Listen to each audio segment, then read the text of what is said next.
and your friends and your loved ones. I hope you ate until you exploded and all of that stuff. I hope you put on like 10 pounds.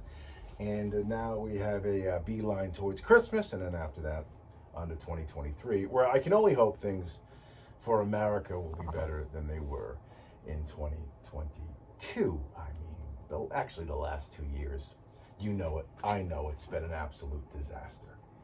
We have leadership, defunct leadership. We have terrible leadership, not only in Hartford, but up in or down in Washington as well. It's been listen, I can go over the laundry list of horrifying things that have happened in the last 2 years. Recession, spikes in inflation, record high inflation. We know that.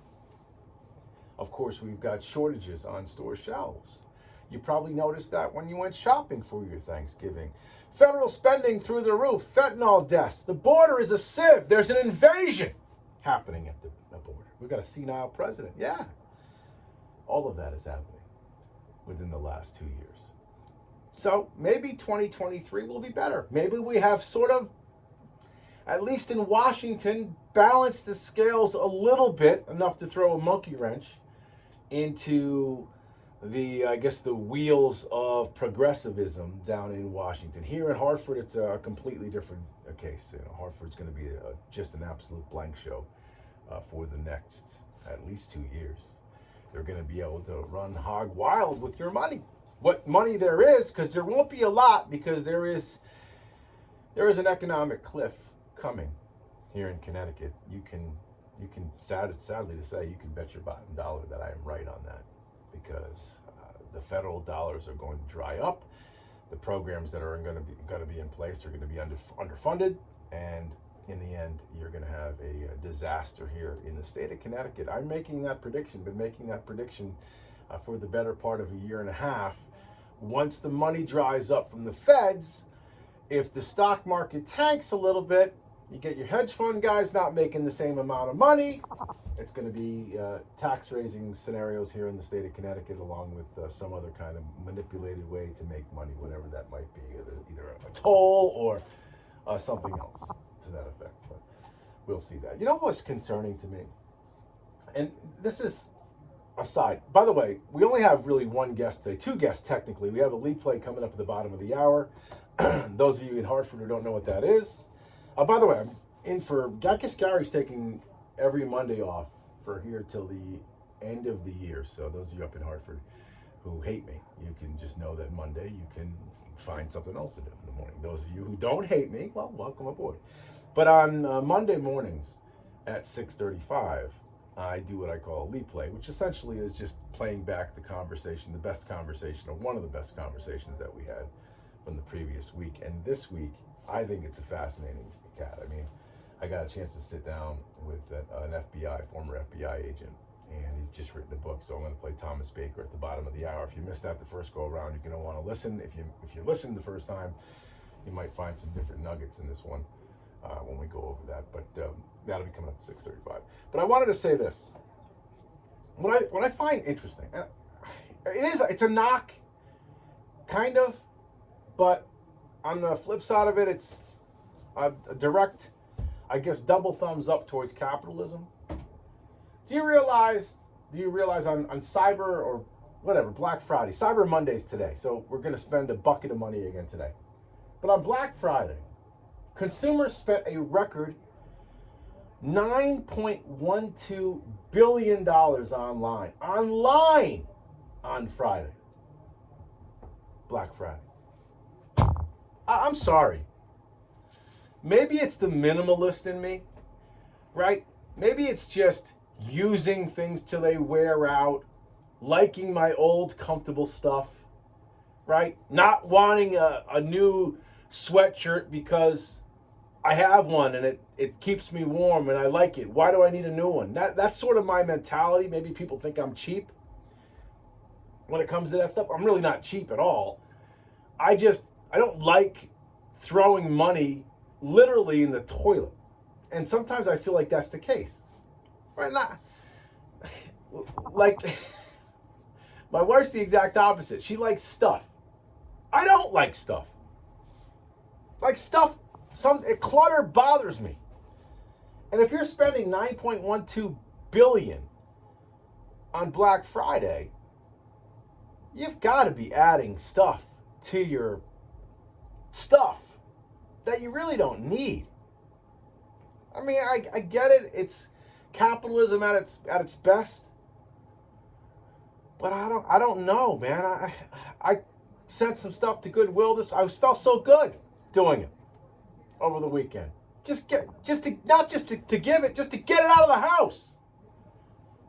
I mean, how many things of something do you need? How much? We're a country built on being consumers. That's what we do.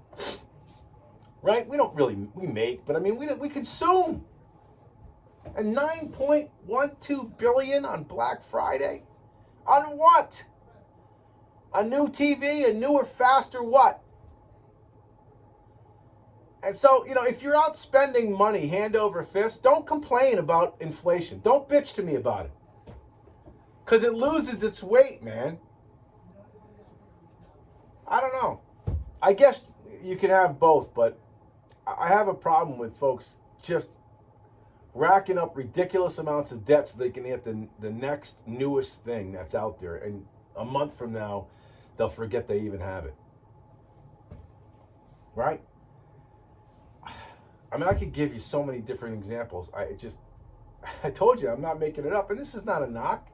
She's part of the consumer culture. But there's a package at the door every day in my house. And they're not for me. Trust me. Every day. Shoes, shirt, whatever it is. I don't know, man. And I know that's happening in households, not only across the state, but across the country. We just consume. That's what we do. And I feel like it may be the end of us down the road. I like to think about what our forefathers had gone through.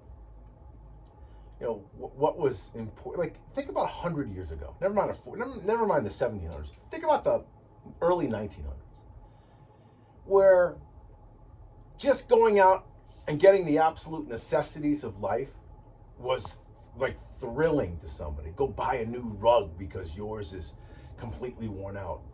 Or your ice box. Remember when they used to call it an ice box? Your ice box broke. So you had to cobble your money together to get a new one. Okay, and that's where you spent your money on that. Now it's just if it's out there and I have room on my credit card, I'm getting it. No matter what. I feel like that's the road to ruin, man. I feel like that's a recipe for disaster. I think credit card debt is at an all-time high now. I think I read that as well recently, and I know a lot of it is because people are trying to make ends meet and buy food and buy oil with their credit card. I get that. But when you tell me $9.12 billion on Black Friday is spent records, and who knows what's going to be spent today, and in a lot of cases on crap. I'm not trying to dissuade you from buying stuff. That's not the point of the opening. I'm just telling you to be careful. Right? And just because it's a little bit more shiny than what you got at, maybe it's not always the best idea to go out and pluck down all of your money on it. Because that old saying that, your grandparents did it, maybe your parents did it to a certain extent, depending upon how old you are, but they saved for a rainy day. They saved, put money in the bank. They bought stuff that they thought was important. They went without. They went without probably for you, and then they also went without because what they had actually still worked. That I could never understand. Like, that boggles my mind. Like, why you would take something like that works. You've got like a refrigerator that works. Let's go buy a new one. Why? Well, because it's new. It's shiny. No! Oh, well. All right. I don't know if that makes any sense to anybody out there opening up the Monday after Thanksgiving. But here we are. Ladies and gentlemen, once again, my name is Lee Elci. I thank you for listening to the broadcast. We are broadcasting on the Full Power, Connecticut Full Power Radio Network. All of the stations up in Hartford, and of course, the flagship down here in Ledyard, 94.9. We'll have plenty of time for phone calls today. It's almost exclusively me and you. So this is how we begin. Keep it here. You're listening to the Connecticut Radio Full Power Network.